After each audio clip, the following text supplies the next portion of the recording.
If tomorrow starts without me, there's something you should know. While I hold you close, never let you go. Hello and welcome to The Broken Pack, a podcast focused on giving adult survivors of sibling loss a platform to share their stories and to be heard, something that many sibling loss survivors state that they never have had. Sibling loss is misunderstood. The Broken Pack exists to change that and to support survivors. I'm your host, Dr. Angela Dean. Content warning. Information presented in today's episode may be triggering to some people. It contains talk of suicide, guns, and police and SWAT teams. Resources are located in the show notes. In today's episode, I spoke with Dana. She speaks of the story of her extremely close relationship with her brother Sean, losing him to suicide, the impact on the loss on her and on the family dynamics, as well as how she has dedicated her life to making meaning from her loss. I hope that you enjoy the episode. You're second guessing, cause you never know, you just never know. All right, today we're joined by Dana. And before we dive into your story, I was wondering what you wanted to tell us about yourself. I live in Arizona, originally from Pennsylvania, and I do work in the medical field. And as you had just mentioned, nothing in the medical field, if you're in the medical field, prepares you for what you go through. So it's a whole other side of things. And I have 3 kids, and I'm married. They're like the most exciting things about me. Awesome. Yeah, that's for sure. Being a professional does not prepare us in any way for losing our sibling. Thank you for that. What do you want us to know about your brother before we dive into the story of loss? He was 18 months older than me and very close when we were younger and not as close in high school. I was the annoying little sister tagging along and being around all of his friends. He didn't really enjoy that. And then when I moved to Arizona, we became even closer, the closest that we were. And we just got closer and closer every year. So he was definitely my best friend, loved by everyone. He was had a smile on his face. He was like the life of the party. Always up for conversation, always up for having fun, to hunt and fish and cook. And he was just an overall, everyone would say, an amazing guy, the biggest heart of anyone I know. And he was also a great uncle. Fantastic. Sounds like a interesting person for sure. What was your relationship like with him? Like I said, he was my best friend. He was the one I went to for anything, any kind of advice. He would be the one who would tell me how it was, even if I didn't want to hear it, because some other people we tend to have strong personalities in my family. So if I asked other people for advice, they might not tell me what I needed to hear, more what I wanted to hear. But he was like, whatever I didn't want to hear is what he would tell me. But it was always out of love. And I would say the majority of the time was right with whatever advice or things he needed to tell me. And he was my go-to for when good things happen, when bad things happen, everything in between. When I had good news, he'd be probably the first person after my husband I would call. Went through a lot in our childhood and our adulthood that just connected us. And we always had each other. We always had each other back. That's just how we looked at it. So we were extremely close. Now I'm wondering what you would like to share about the story of losing him and what that was like for you. He actually died by suicide, October 1st, 2020. And having someone be your best friend and then that happening is a whole other level of rejection, is, I guess, the best word I could use.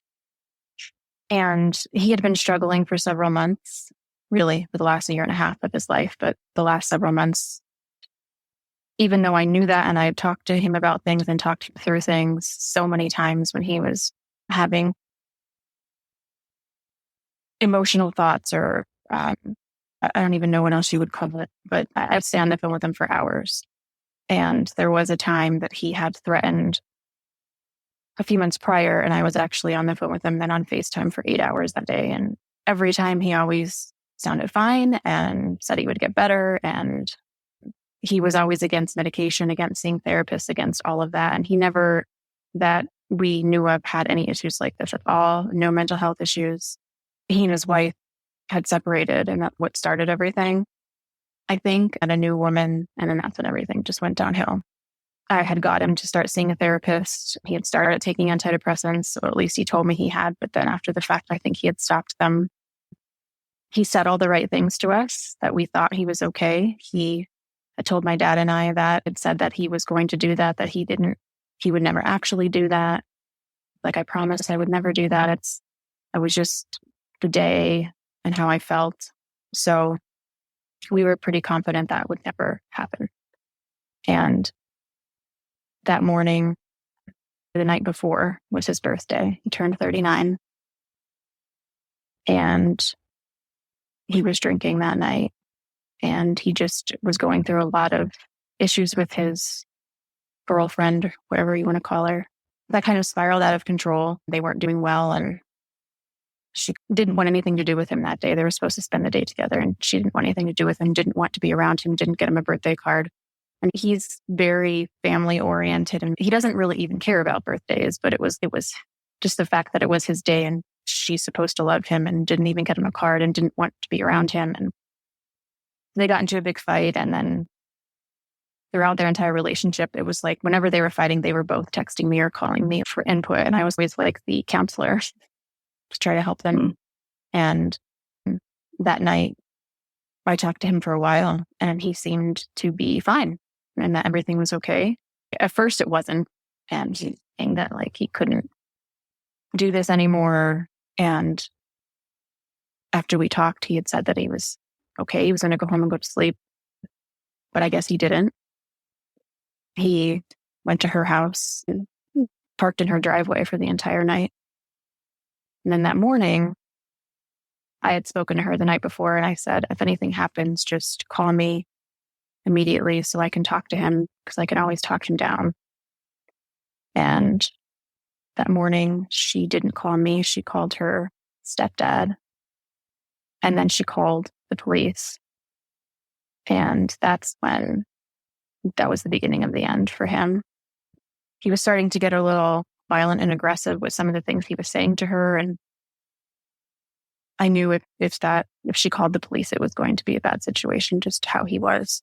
And she did. And he texted me a few times telling me he was on his way over there, even though he was already there. I guess he was there until like 8 o'clock in the morning, went back home, got all of her stuff, put it in the car, and then went back. And of course, hindsight's 20/20, right? Now I'm like, I should have known him going back over there was a bad idea. I should have told my dad. Because every time one of these events happened with them fighting, I would call my dad, and my dad would go talk to him, and everything would be fine. And he said he was going over there, and I thought nothing of it. I thought she had gone to work. I didn't know that she hadn't. And he sent me a couple messages on his way over there and kept telling me she needed to come out and get her stuff. And I didn't answer any of the messages because I was honestly kind of over it at that point, the two of them fighting and being the mediator. And 2 hours later, she started texting me, telling me that the police were there with their guns drawn and that the car was surrounded and that he wouldn't get out, and that I just get him to get out so that everything would be okay. And here he was already gone, and I didn't know. She knew. But her involvement is a whole other story and conversation. He was already gone, and I was trying to call him and text him and talk him into getting out of the car and just talking to the police, and he was already gone. And when she told me that, I had called my dad and told him the situation, and he went right over and he was like, it's not good. And he had used a gun, and it was right as the police officer was approaching his car. So the police officer thought he was potentially aiming and firing at him. So they had no way to know what happened. It's a very small town in Pennsylvania. So they had this whole protocol they had to do and have SWAT backup. And until they arrived and everything happened, it was another 2.5 hours of waiting. And then they eventually came down and told my dad that he was gone. And then my dad called me. I'm really sorry. Thank you. I forgot to ask you what his name was. Sean. Before. Sean. Do you remember what it was like in those next few days? And Oh, yes. Really, call from my dad actually replays in my head all the time. And it was like when he first called, the first thing he said was, I don't know what to tell you. And I was like, what do you mean? And then he said, Sean's dead. He killed himself. And I initially was just like, what? I didn't believe him. I didn't want to believe him. But at the same time, I knew it was real because everything he had been going through. And I just collapsed on the floor.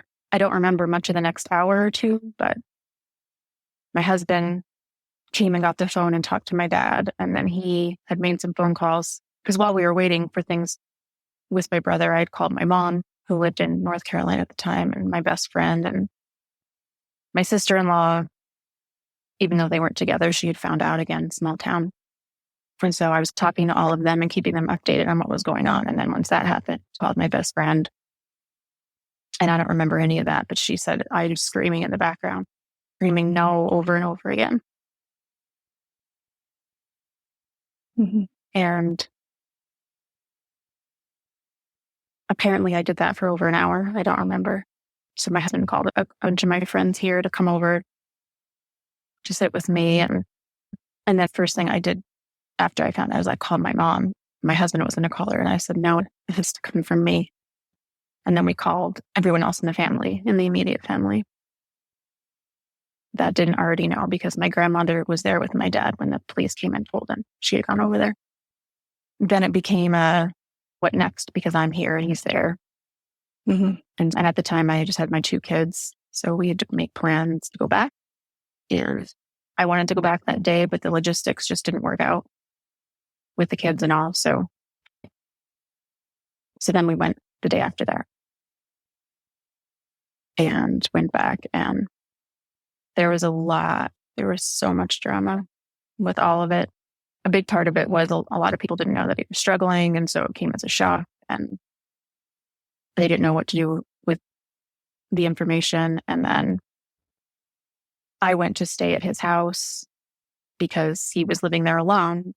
He and his wife were not divorced yet. They were just separated. But for whatever reason, he hadn't signed the divorce papers yet. So she was still on the house. My mom's family went down there and were like demanding to be let in. This was all like while I was in the air on the airplane, because I had said, no one goes in his house. No one does anything until I get there. Because that's what he would have wanted. And my dad was the only one with the key anyway. My dad was there at his house right after just to see if there was any clues or like a suicide note or anything. And there was nothing. And my mom's side of the family, someone drove by and saw that he was there and said he was taking stuff out of the house. And it became this whole big thing. And then her family came down and called the cops on him. And then they called my sister-in-law and advising her to change the locks on the door. I landed and all these voicemails came in. I called and talked to my sister-in-law and I was like, you're not touching the locks. You're not doing anything until I get there. I feel bad. Of course, now after the fact was drug into the middle of it and she didn't even want to be. I told her I'm staying there with my husband and kids and she was like, that's fine. And I was like, no, I'm not asking. That's where we're staying. And then it's a 2-hour drive from the airport to get there, 5-hour flight and then a 2-hour drive. So finally got there. And my sister-in-law and my dad met me there. The second hardest part was walking in his house. The first thing I saw that I remember is his Pullman lunch cooler was on the floor in the kitchen, open, still had food in it, like he had got home from work and left it there. And you could tell he wasn't in a right state of mind with how everything was in his house. So I ended up staying there for 3 weeks, almost 4. And my husband helped me arrange with the coroner where to take his body. I knew he wanted to be cremated and to make sure to arrange everything because I didn't want my parents to have to do it or my sister-in-law. And they still came with me every time we went to the funeral home and everything. But I tried to make most of the decisions and do what needed to be done. And my mom and dad and my sister-in-law and I did get to view him. We didn't make it a public viewing because of the manner of death. Then we had him cremated, and I went with him, with his body, to the crematorium and watched him be cremated because my dad, he felt someone needed to be there. And so I volunteered. It was about a week after he died. We had a service for him, just with the urn and pictures and flowers, and just with immediate family because we were still in COVID. Right after that service, we had a party for him. Absolutely what he also would have wanted. A lot of people came.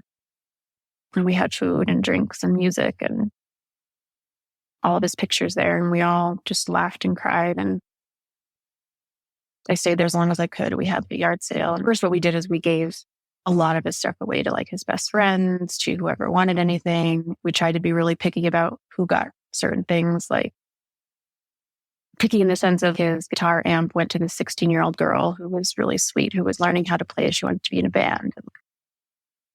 People like that. And so I went back home, and then I came back out for another week in November to help put all of the stuff that my sister-in-law was keeping into storage and get the house cleaned out. And before we went back, my husband and I and my sister-in-law and her brother and his girlfriend, we like painted the house. My husband drywalled the laundry room to try to get everything better for it to sell. And then it ended up working out perfectly. Someone we know is the one who bought it. So we didn't have to really go through anything. And it closed before the end of the year.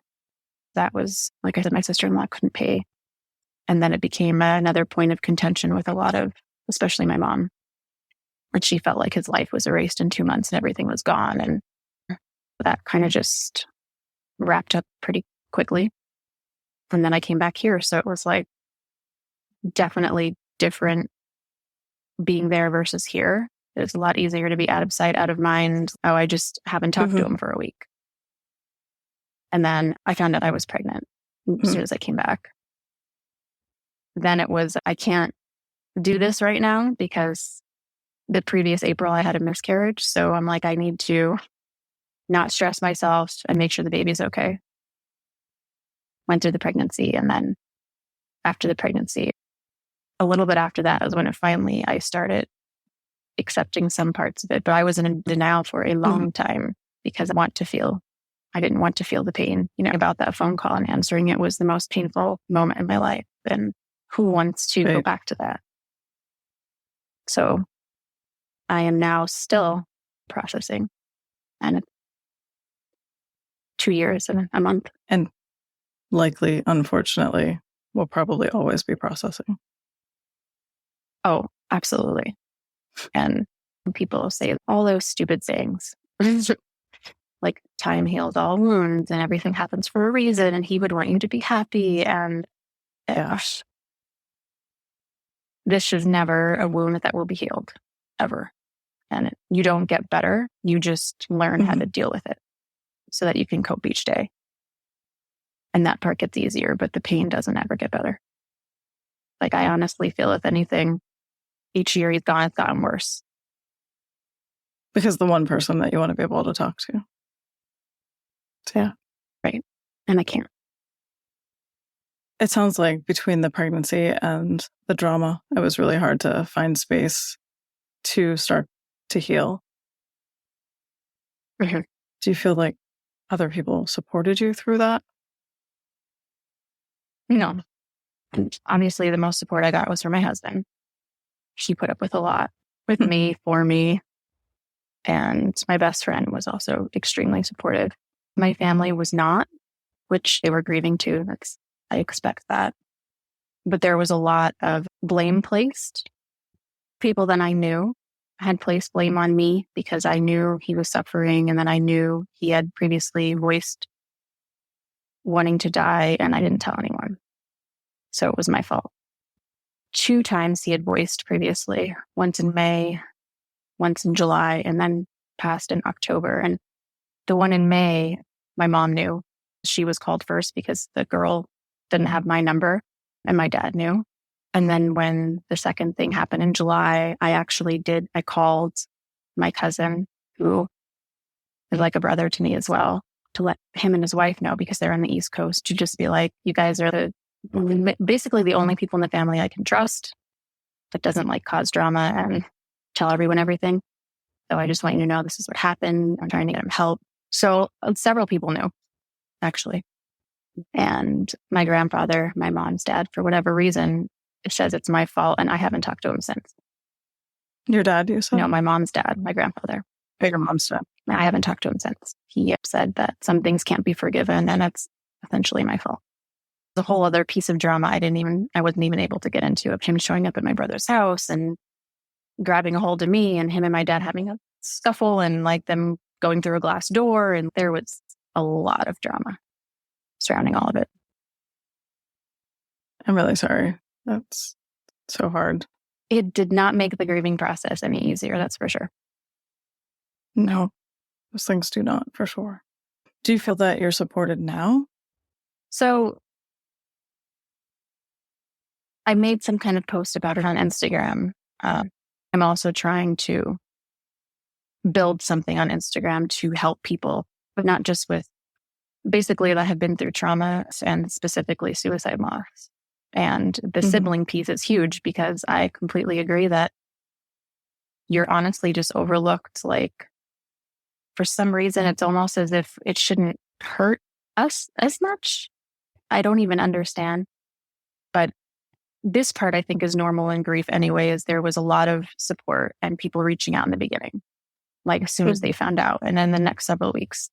And then there were people that would check on me that were family, but like cousins and like my cousin's wife and close friends continue to check on me for a month or 2 or 3 after. And then it was just radio silent. And again, I get everyone has to go back to their lives, and they aren't the ones that have experienced this intense loss. And it's not that they don't care, but again, they need to go back to their lives. And while you're stuck there, like you don't even know how to get to the next day. And so no, after that, there was nothing. And I do know a lot of people checked in on my mom because she was suicidal for a while thereafter too. And so the focus was a lot on her, which I think it would have been anyway. But otherwise, no, didn't really hear much, didn't have much support apart from my husband and my best friend. Yeah. I think sometimes the stigma with suicide adds to that isolation. 100%. Yeah. I know that professionally and personally. People don't want to talk about it. That's why the language around that is changing, hopefully. Right. And that's exactly why I died by suicide. I actually make people very uncomfortable by talking about it, and I don't really give a shit. I talk about it all the time. I post about it all the time. And 100% of the time, I will get so many likes on my kids and whatever I'm doing. And I post something about suicide, and it's like maybe 3 people like it. And no one wants to talk about it. No one wants to deal with it. No one wants anything to do with it. And I even talk about it at work a lot. And one of my coworkers, I was mentioning exactly this. And she was like, you do make me uncomfortable when you bring it up. And I said, good. And she didn't mean it in a bad way. We're actually good friends. But I'm like, people need to be made uncomfortable until they realize that this is just reality and there's nothing you can do to change it. And it's okay to not be okay. Absolutely. I'll share that I wrote when I was a doctoral intern. Towards the end of that training, I had lost a former patient who died by suicide. And I wrote this article and blog on it, and it's out there. It was aimed at helping professionals. And they made me change a lot of the language in there, Really? from choice to like, yeah. They were worried about being sued for their blog. So people are very uncomfortable about it. It also adds a whole other layer to the grief, because it's not only was he my best friend, and I know he felt the same way, and I know he loved me as much as I loved him.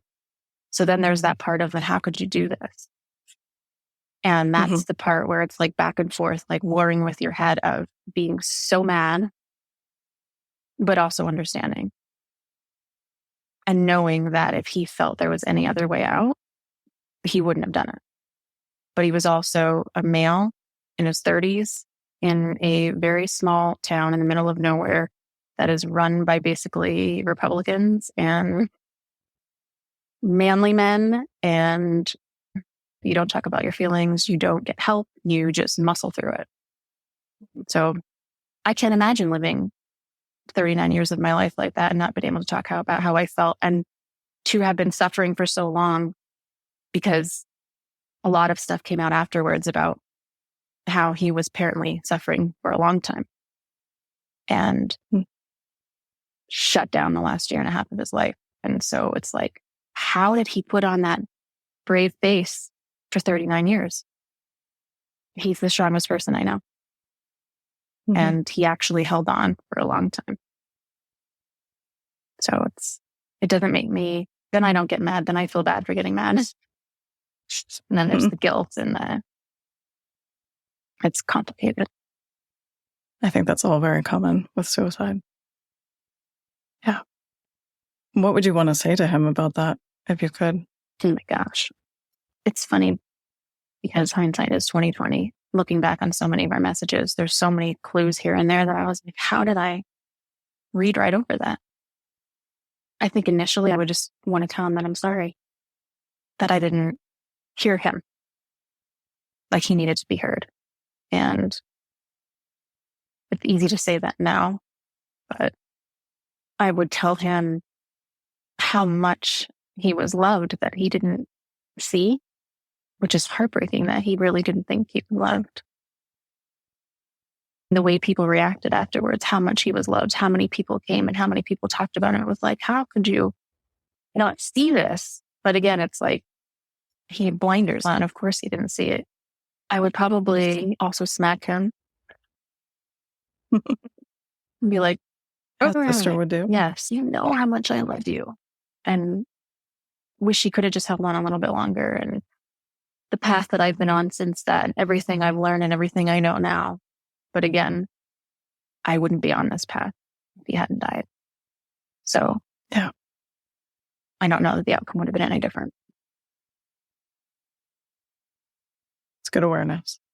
Did you ever see a mental health professional? Me? Oh, in your grief? Oh yeah. No, I openly talk about seeing a therapist. I make people uncomfortable with that too. I make people uncomfortable because I am a therapist and then a psychologist. And then, was it helpful for you in your grief process? Did you feel like they knew enough? So I had suffered from depression and anxiety from teenage years and had therapy on and off from like 25 up through 30.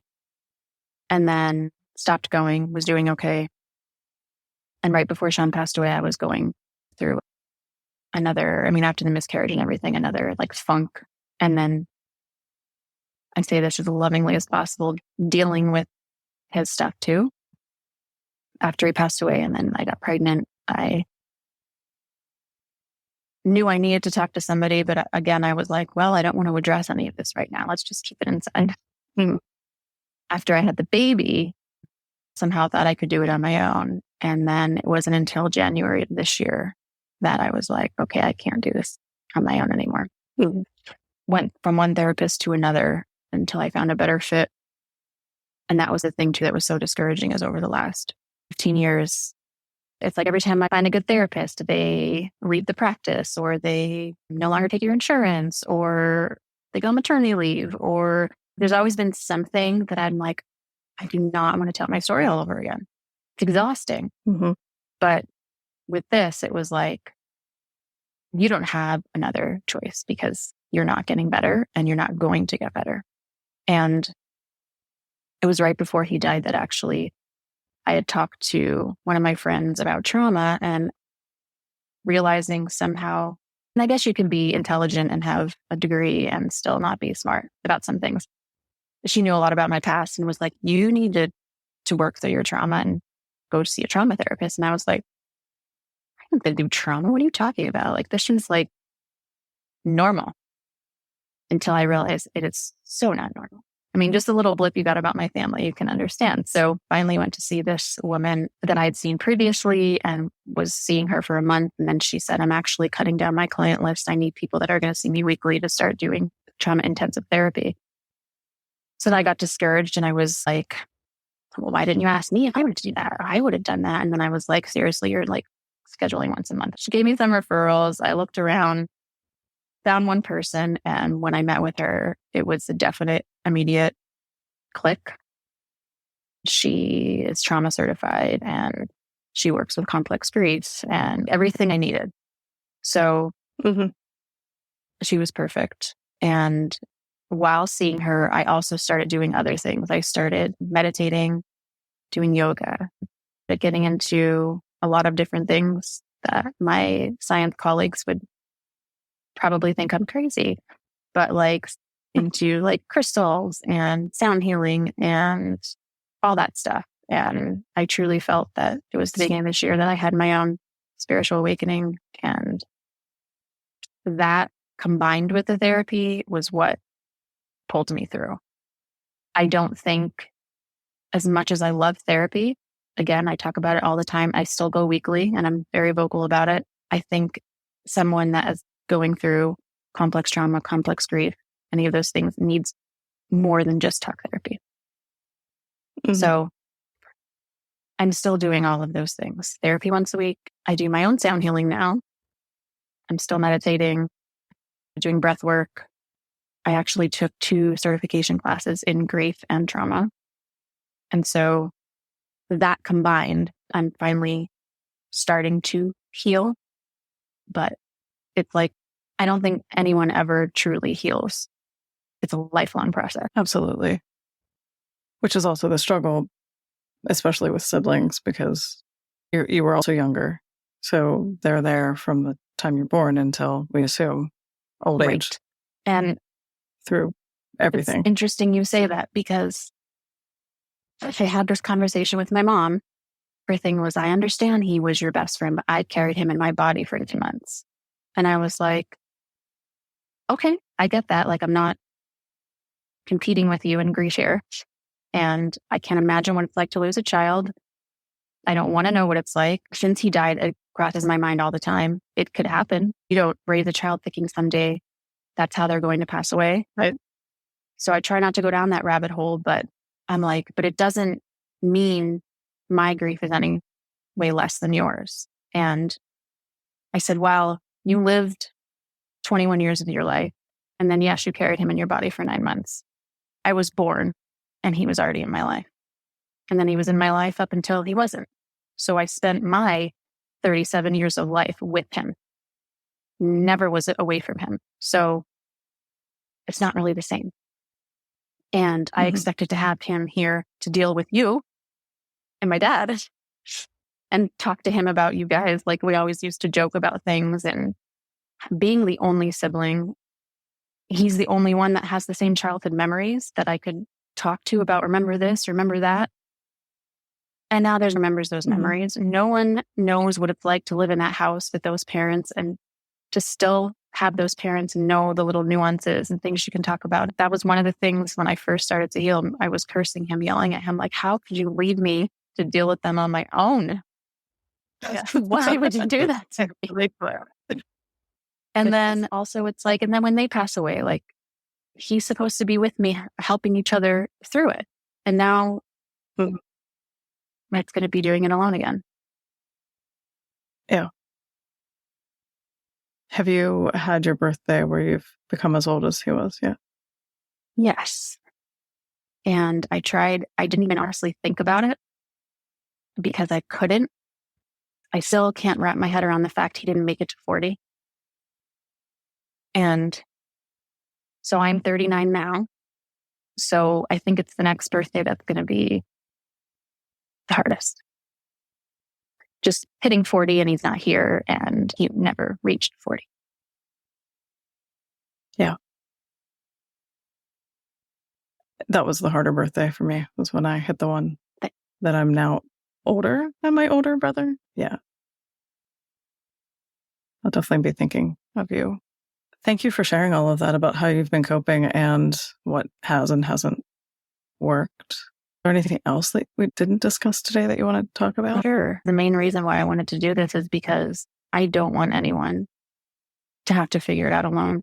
Like, probably you and I did, and not know what to do and not know where to turn. I hope I said enough, especially if someone has been through suicide. I'm just hoping more things like this happen and more people come together and bond over it, especially siblings who have lost siblings. I have a friend at work who just lost her brother. He died of colon cancer. And she took him in and cared for him. And after he passed away, I called her immediately and I was like, let's go meet up. And we did. And it was just uncanny for her because I knew exactly how she felt. And I really knew exactly how she felt. Mm-hmm. And that, I think, just takes another sibling who has lost a sibling. Yeah. My cousin had lost 2 siblings. And strangely, because we're not close at all, he was the comfort for me those first few days in ways that nobody else could. Right. Because nobody else understands. And you can't go to your parents. Well, actually, I did with my dad because he lost a sibling. But for the most part, you cannot. My dad and I do have a lot of conversations. It's actually brought us much, much closer. And we can talk about it openly. So that's been nice. But my mom tries to come to me with her stuff. And I've had to set up a lot of boundaries. Good. Do you want to say more about what you're trying to do? Okay. So I created another Instagram page that I have. And my goal is, I got sound healing certification. I want to incorporate the sound healing. And then I took the trauma and the grieve certifications. And so I don't really know what I'm going to do with it yet. But I would like to try to work with people and help them through healing, whether they've been through trauma or grief or suicide loss or PTSD. Is there anything else you want to say before I stop recording? No, just thank you for doing this. Yeah, thank you for joining me. Thank you so much for listening. Our theme song was written by Joe Millwood and Brian Dean and was performed by Joe Millwood. If you would like more information on The Broken Pack, go to our website, thebrokenpack.com. Be sure to sign up for our newsletter, Wild Grief, to learn about opportunities and receive exclusive information and grieving tips for subscribers. Information on that, our social media, and on our guests can be found in the show notes wherever you get your podcasts. Please follow, subscribe, and share. Thanks again. You're second guessing, well, you never know, you just never know.